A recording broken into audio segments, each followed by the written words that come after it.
Well, you should tell him if he buys a shirt, you'll call him back. Okay. Dr. Death, we understand you and your friends got some free tickets courtesy of Jim Ross. Is that right? I mean, is that an Oklahoma thing? All you guys say, huh? Tell me about Dr. Death's suit right here. I mean, not only does he have a white tuxedo on, but he's got a red bow tie, a red cummerbund. He's got tails on the tuxedo jacket, but that's not the best part. He's getting his fucking Mickey Mouse on. He's got Mickey Mouse gloves. Look at that. What the hell? What is this? Well, he probably said, I want to rent a tuxedo, and if you want to give me gloves, I'm going to wear them as well. Here's what I'm saying. He looks like the guy's name is fucking Dr. Death, and he's out here dressed like a fucking maitre d' magician. That's right. You know what? For my next trick, I'm going to pull somebody out of my ass. And for my next trick, I'll make my credibility disappear. I'm Dr. Death, but I'm wearing white gloves like Cinderella. I didn't lose a shoe. I lost my career. Oh boy. Remember when I was a badass last year? Yep. Came to Jim Crockett. They fucked it up. Gonna have to go to Japan, break my neck, then to Southwest. Want to get away? Yeah. I want to get away from this fucking promotion. That's what I want to get away from. How about this 30-second static shot here? How about everything about this is a fucking piece of shit compared to 2 years prior. I was so excited about that 86 episode. And now, how about this? I don't understand when you have security. Man, everybody's tripping here today.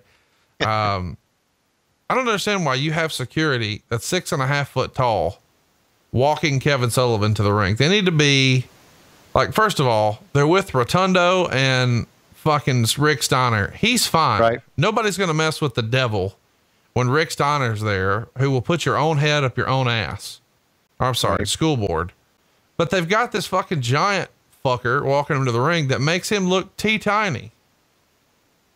I don't know. What makes Kevin Sullivan look teeny? Yeah, I wouldn't do that. Like, first of all, he's already vertically challenged, which is why you're trying to get small guys as referees. But then when you have like a regular looking fucking dude, not like a super athlete, like a big old fat guy, walk them to the ring, they look teeny. Well, yeah, I understand that, but I do know that they tried to find a security guy that was shorter than Kevin Sullivan, and there was none in Miami. Huh. Boy, See, look, she's got the Dr. Death gloves on. Yes, she does. That ain't all she's got on. My God, she's a beautiful woman. Woo! So here we have now Jimmy Garvin doing a little baby face. Of course, gorgeous Jimmy, the last time we saw him on last week's episode of What Happened When was a damn good heel, but now they're turning baby face here, and he and Ronnie are together. I have no idea who this ring announcer is, by the way. Well, there's the devil himself. He's going to be a StarCast.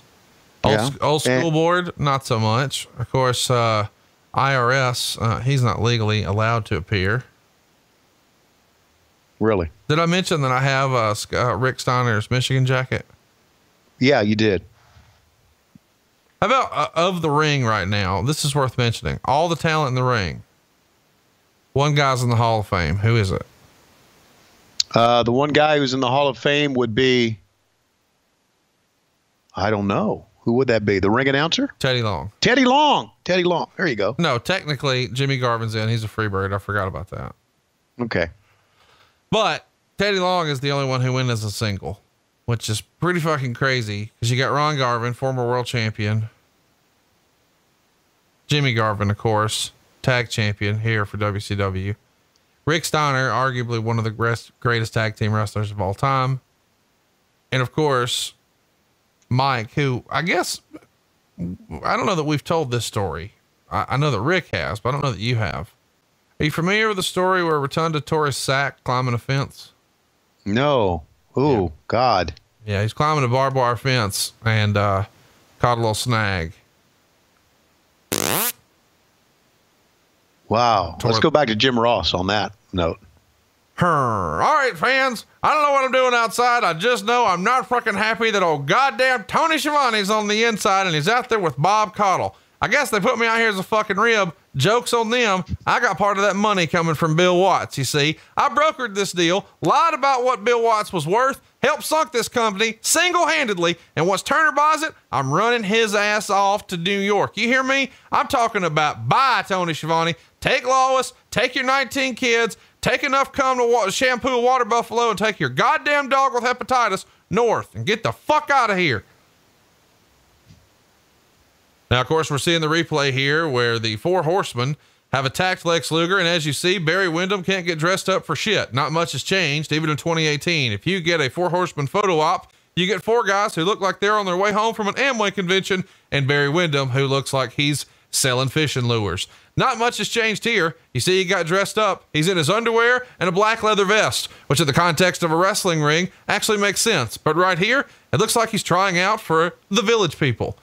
Here we see JJ Dillon. No, he's not putting Lex Luger to sleep. He's cutting his fucking forehead. And you got to have a big old sack of nuts to do that, which of course we know that JJ has. Ric Flair famously named him Johnny Bench because whenever JJ would be wearing one out from behind, all you could see was that catcher's mitt wearing her out, flapping away. And there we see Barry Windham. And now the Nature Boy puts the boots to Lex Luger. And I don't know if they're kicking him because they want him to give up his title shot or because he's keeping all the andro for himself. We'll be back after this. Spectacular. It's just what an angle. Freestyling. It's good better the second time around. Wouldn't you agree? The angle was? Well, I mean, yeah, this is really television because, I mean, it feels like Raw, you know, hey guys, here's what happened 30 minutes ago. We're going to show it to you again. Yeah. Not fussing. I mean, I understand why you do that because you're trying to get people at the top of the hour and the quarter of the hour and all that. Hey, by the way, this fucking shark cage they've got right here, WWE still has that one. Do you know who that was built by? Can I guess? Yep. Bill Klondike. Yes, it was. Bill Solowico built it. He sure did. Did I mention to you that his family emailed me? We haven't talked about this. No. I also got tell me about the family email. All right. Chris, I'll save his last name, emails me and says, Hey, it's Klondike Bill's grandson here. Conrad, just wanted to drop you a line directly to tell you you're doing a great job with the podcast. I only listen to 3 podcasts and you can guess which ones they are. Next time you're in the Charlotte area, I would love to meet and chat with you. Maybe the next Stripers or Knights baseball game. Black man's thumbs up. Anyway, continue having a great time with your ventures and you're over like Rover in my book. And I know if Klondike was still with us, he'd be your #1 fan. So keep it up. Thanks. And I look forward to hearing back from you. Okay. So Christopher sends me a text today as we're recording this. And when I read this, I'm thinking, oh boy, Conrad's going to like this.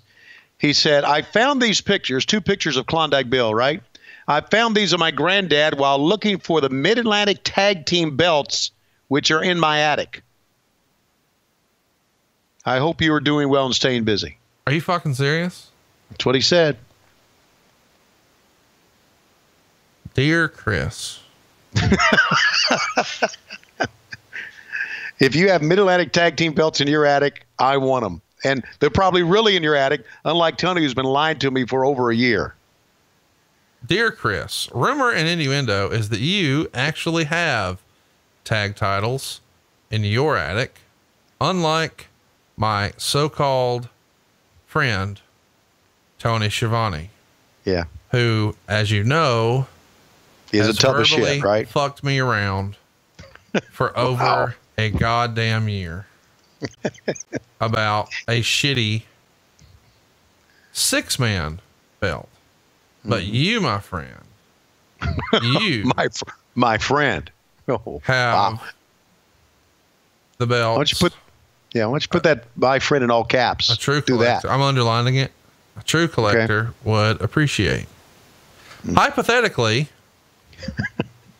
might you be interested in doing a buddy deal by which you would exchange said titles for United States currency?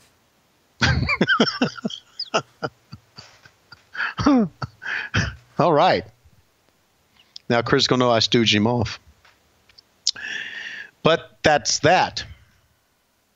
I also, have the Michigan Jackets from the Steiners that they probably no longer want me to own. It's this. If you're a fan of School Board and ham cubes, we'd gladly work a deal. Was this when, if memory serves me right, was this when Dr. Death became a member of the Varsity Club? Well, we're going to find out in just a minute, aren't we? Yeah, he's there at ringside. He's got his white gloves on. He's looking. He's watching this match go on. And I think eventually he became a member of the Varsity Club. One from Syracuse, one from Michigan, one from Oklahoma. What exactly does Kevin Sullivan have there? Is that instructions on how to do a seance? He's calling out to Precious, and Precious keeps ignoring him. So I don't know what this is all about. Come here, my precious. Look, there's no lock on the fucking thing. They just closed it, and you got a tight shot where there's literally no lock. Right, but of course, being the hand that he is, great hand, he's going to work it. By the way, Kevin Sullivan, maybe one of the nicest guys ever. Yes. When we talked about StarCast, he's like, let's go see a ball game while we're up. I'm like, I'm going to be fucking busy that week. But if you want to hang around till Monday, I'm down. Why can't we go Thursday? Because that's the fucking day the thing starts. You'll have people. It'll be fine. You ever been to Wrigley? I don't know why I'm doing that, like a vaudeville thing, but that's Kevin, man. I thought I was a big baseball guy, not like him. He has forgotten more about wrestling than most people would ever remember. I don't think Bischoff gives him a fair shot. Bischoff always sort of discounts his contributions to Nitro. And I know at the time, maybe Kelvin dabbled in some substance stuff here or there, but everybody who I've ever talked to, except for Bischoff, says that nobody knew how to book heat better than Kevin Sullivan and credited him with a lot of the success of the NWO. Not the creation, but the fact that they kept getting heat and it kept building and building. Eric to this day still doesn't give him credit. Eric is becoming, don't get me wrong. He'll admit when he was wrong on something and he'll accept fault for something. But when it comes to whose idea was what, fucking everything was Eric's idea. He's like Bruce Pritchard now that he's got a successful podcast. Well, you created these two monsters. I know. So there you go. I know. They fucking interviewed Eric Bischoff for the New York Post the other day, and Gary V sliding in his DMs, and that show's just fucking blown up. And I mean, I don't even think he's going to return my text messages in a few months. Yeah. There you go. Yeah. I'll always return your text messages. Yeah. I mean, you won't answer my call and you'll text and say, sorry, I got baseball. And then that night at like 1:30 in the morning, you'll be like, I'm on a 19-hour bus ride to Chillicothe, Ohio. I got time if you want to chat in the next 19 hours to Chillicothe. Yeah. We're playing the Montgomery Biscuits tomorrow. It's a different league, motherfucker. Stop it. All right. So we just saw the lock. It's actually on the bottom. It's not up top. But you would think well, when thank they're doing God there's a lock. When they're doing tight shots, the lock should have been in the camera frame, so it doesn't look like it's not locked. I'm sure the people who thought that. They put it down on the lower one so it'll be eye level with Kevin. By the way, what's wrong with the Montgomery Biscuits? Is that even their name? Yeah, no, the Montgomery Biscuits are in the Southern League, and they're the Tampa Bay Rays AA team. What's the difference between that and the Gwinnett Stripers, except one's in Gwinnett and one's in Montgomery? We are a AAA team. Oh. So AA is like what Arn Anderson likes, and AAA is what the Hispanics like? No, AAA is kind of like what you would call us if you need your car towed. Okay. And those guys wear Mexican wrestling masks? No. Meanwhile, look at this double team. Mike Rotundo was probably, he could never find a gimmick that would stick. Not his fault. But Mike was pretty underrated too, because he was solid, wasn't he? He could do a lot of good things. I think Mike's deal is he lacked the quote unquote charisma or the promo ability. And I think I've always felt that if Mike had, and I don't even think it's necessarily his fault, but if he had like a heel manager for real, like one of those old school classic if he was with Bobby Heenan, what would his career look like? Yeah, I agree with that. You know what I mean? Absolutely. Like Bobby Heenan made so many guys stars who had almost everything to be a big star, but he really added that extra little oomph to get them there. And I feel like he would have benefited a lot. Not to disparage Jimmy Hart, because I know Jimmy was there, but I'm saying, you know, imagine if he was with Bobby in 86, 87, 88, 89, man, that would have been nuts. Of course, I think most people, myself included, still remember him mostly for IRS. Yeah. I remember him from the US or the USA Express. Yeah. Mostly. And of course, now he's known as, you know, he's got two sons who are doing quite well in the business. And I got to see Mike recently. It was good seeing him. I don't know what's in that. I don't know what's going on, but Kevin certainly wants Precious to come over there to him. And we're spending a lot of time on this. So apparently it's a storyline that's going to move forward. And of course, they did the Precious storyline. I guess maybe this is going to be the Precious storyline heading towards, wasn't this the storyline kind of heading towards, remember the Triple Tower of Doom that we had on an earlier broadcast? Yep. Remember that? We're going to see that in just a minute. Yeah. So there you go.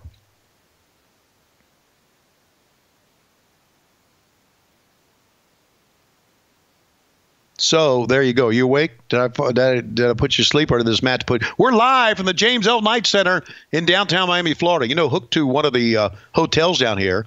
I think maybe either the Marriott or the Hilton. Well, why did you say am I awake? Because you were just kind of staring down. You were looking down, and I wasn't sure that you had nodded off or not. Nodded off? Sure. Why would I nod off? I don't know.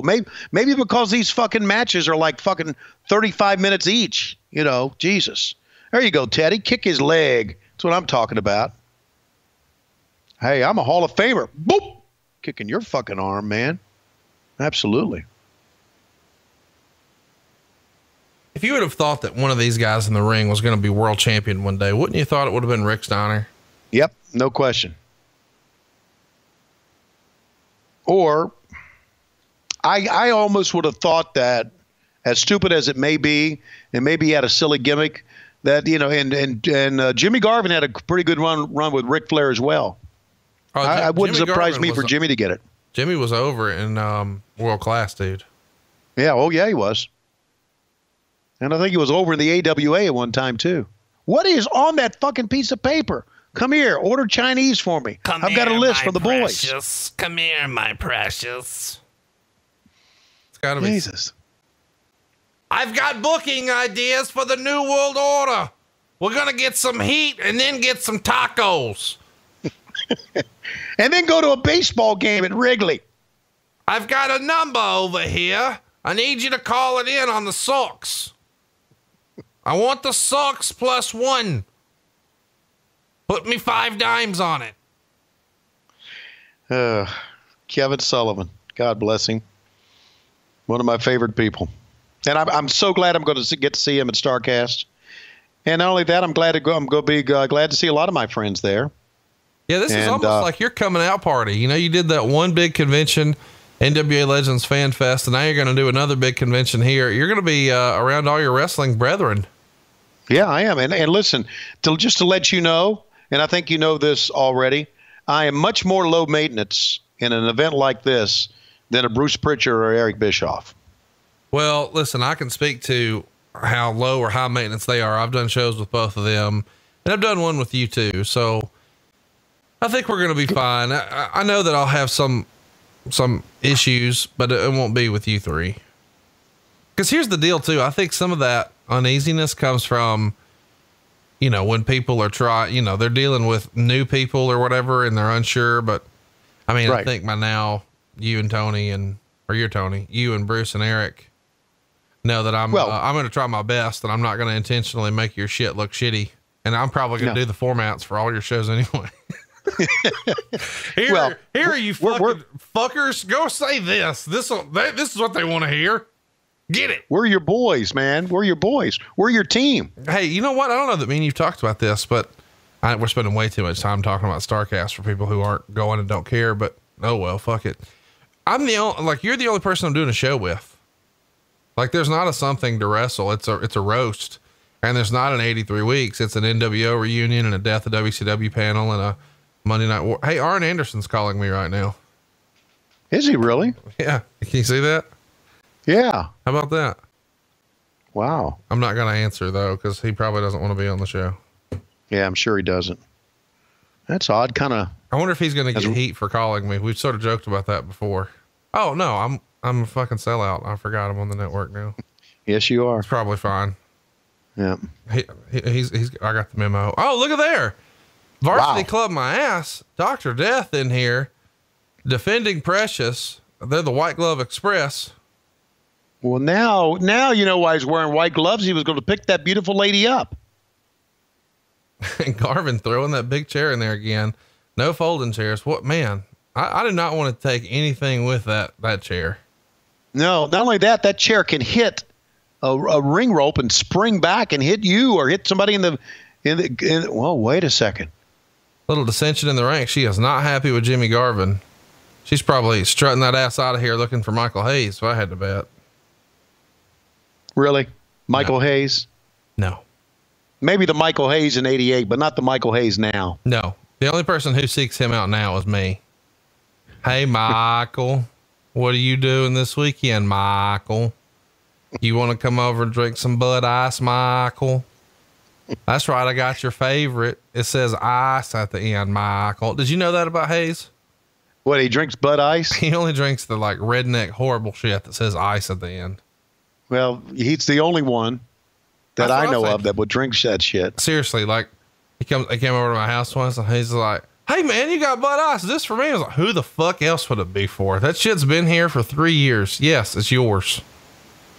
Hey, Bob, I'd like to know, do you like my haircut? Do you like the way that my hair is combed right down the middle?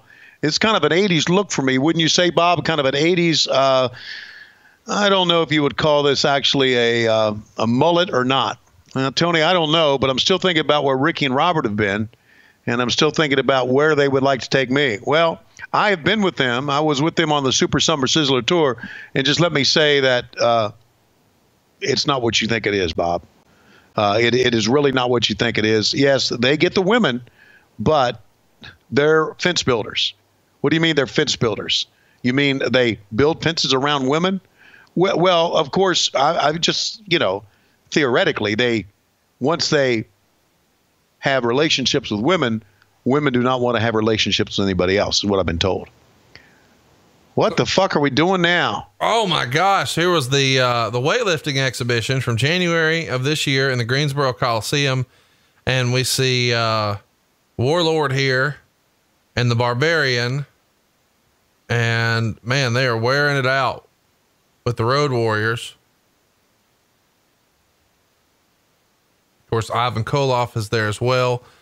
And of all the people who would climb to the top rope, the last person you would think it would be is Barbarian, but there he is. He's not looking for Tommy Young. He's looking for revenge on the Road Warriors. And now we're talking about the Tower of Doom, which we've actually covered before here on our Great American Bash 1988 episode. I need you to give us a play-by-play and describe what you're seeing here, Tony.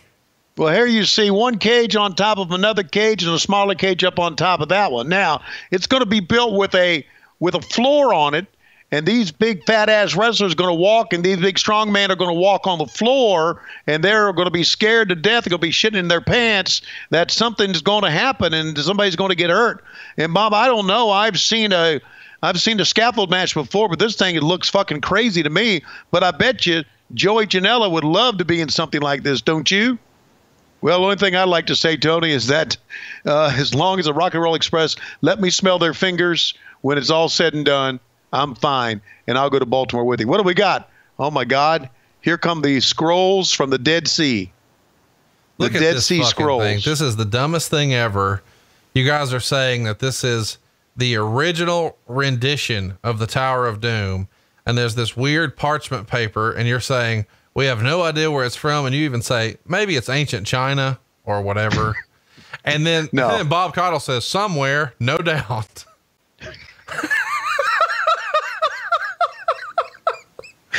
You mean the Tower of Doom came from China? That's what you freestyled. Those motherfuckers in China can't book shit. Dude. the fucking old it looked like a goddamn treasure map, but it was a plan for like what was basically the Punjabi prison from the WWF. It's the Tower of Doom, the triple cage that we saw here. And then somehow stupidly again at Uncensored 95, but rolling out that old fucking paper. It's the highlight of the whole show. Yeah. No wonder JR didn't want to come in and do the commentary after that shit. This special international challenge match is scheduled for one fall with a 30-minute time limit.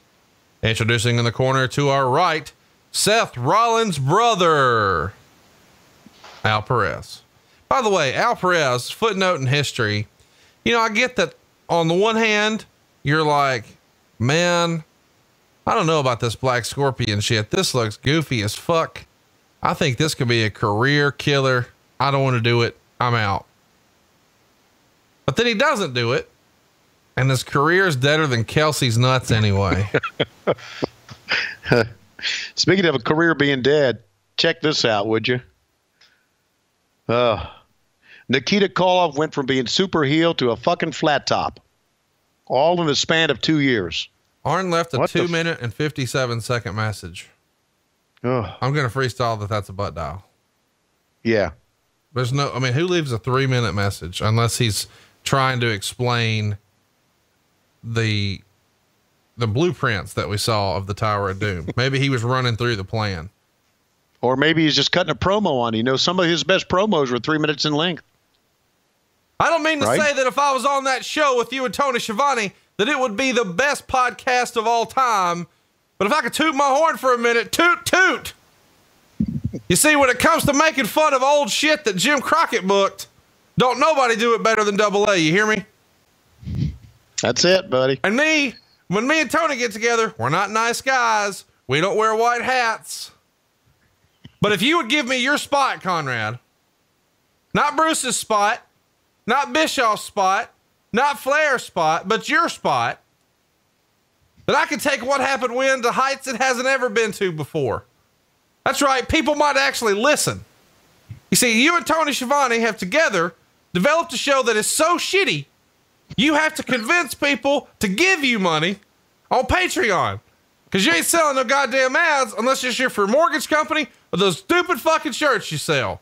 And the only reason people buy that shit is so Tony Schiavone will call him, and sometimes he's dumb enough not to block his number, and they just want to crank call his ass and set dog doo-doo on his front porch on fire and make Lois's drunk ass stomp it out. But it's not like she would even notice because of all the goddamn dog hair. Well, that's pretty true on all that shit that he just said. This match has absolutely no meaning to me at all. No, it's in the worst spot ever. There's such a thing as a popcorn match, and then there is a what the fuck are we doing with our lives match, and that's what this is. Right. First of all, and I know that's not popular, but you look at Nikita Koloff from 86. I feel like I've said that a lot today, 86, but we just watched it last week. Nikita Koloff from 86 looks like the baddest motherfucker ever. And right here, he looks like a TV dad. Yes. Right here, he looks like he's an extra on Night Court. Yeah, just absolutely went really, and I don't know if this was, back then, I guess guys, would control their own gimmicks to a certain extent. Their own look would come up with different things, but I guess he wanted to grow his hair like this, and the Crockett promotion said, sure, grow it out. What the hell? He looked way more menacing bald, did he not? Oh, Where's Richard Simmons in That's exactly, I swear that's what I thought. I said, fuck, that looks like Richard Simmons. Well, he's cheering Nikita Koloff on, I can tell you that.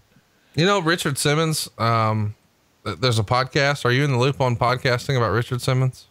No. Really? No. Huh. It's called Missing Richard Simmons. He disappeared. And that's what they're talking about. Really? Mm-hmm. He really disappeared? Yeah. 2014. He's been gone for 4 years? He broke his silence in 2017, but he was out of the public eye for a while.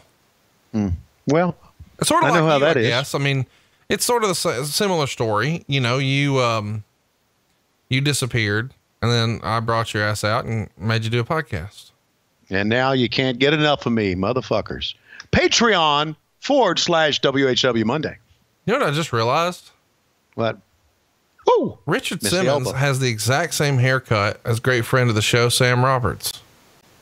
I'm not saying that they have anything else in common. Calm down. I'm just saying the fro action, white dude fro. Yeah. Hey, he's got it. I don't know why I didn't put that together.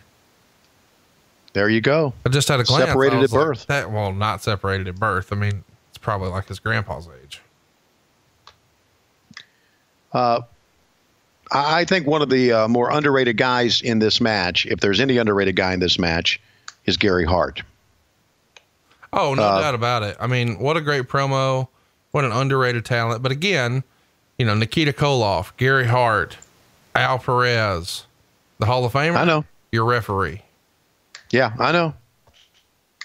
Absolutely. And you know, is Ivan Koloff, God rest his soul, is he in the Hall of Fame? I believe so. Okay, well, that's good. That's absolutely good. As you can see, the fans are not cheering here at all. Got a couple of signs. Nikita Koloff is the Russian nightmare, but the fans don't give a fuck about this.